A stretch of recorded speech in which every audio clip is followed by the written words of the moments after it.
याद करिए गुलामी के कालखंड के दौरान जब ये देश भारत और भारतीयता की विस्मृति के दौर से गुजर रहा था, गुलामी की कालखंड से गुजर रहा था, तब शिकागो की धर्म सभा में इसी परंपरा में पैदा हुआ एक सन्यासी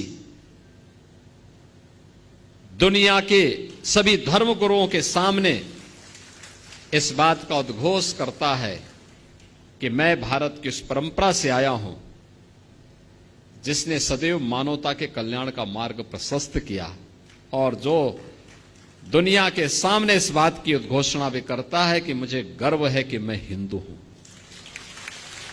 तो स्वामी विवेकानंद,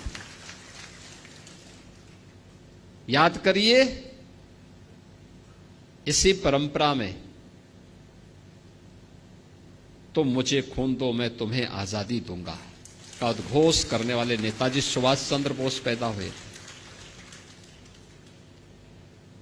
यानी कलम का ही नहीं, तलवार की भी पूजा की है, और दोनों के समन्वय से ही समाज और राष्ट्र की व्यवस्था चलती है। याद करिए, स्वतंत्र भारत में भारत का संविधान कैसे बनना चाहिए, उत्तर दक्षिण पूरब पश्चिम क्षेत्र, भाषा, जाति, मत, मजहब, इन सब को एक साथ एक मंच पर ला करके खड़ा कर ले। कोई नाम, तो नाम आया डॉक्टर राजेंद्र प्रसाद जी का।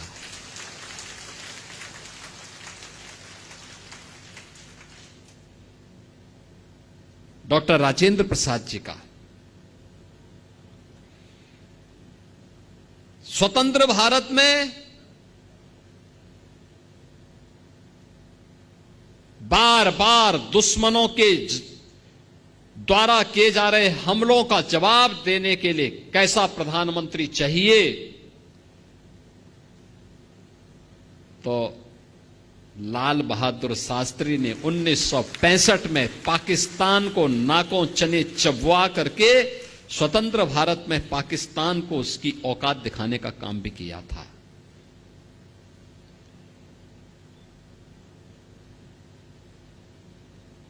कौन कहता है कि कायस्थ समाज केवल कलम तक ही सीमित है? 1975 में जब लोकतंत्र का गला घोंटने का काम किया था, तब जयप्रकाश नारायण जी आगे आए थे, क्रांति का संघनाद उन्होंने किया था।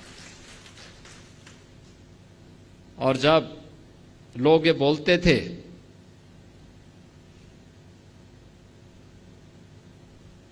कि अयोध्या में राम मंदिर कभी नहीं बन पाएगा,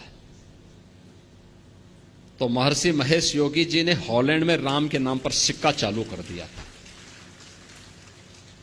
यानी भारत से बहुत दूर हॉलैंड में उन्होंने भगवान राम के नाम पे ही करेंसी जारी कर दी।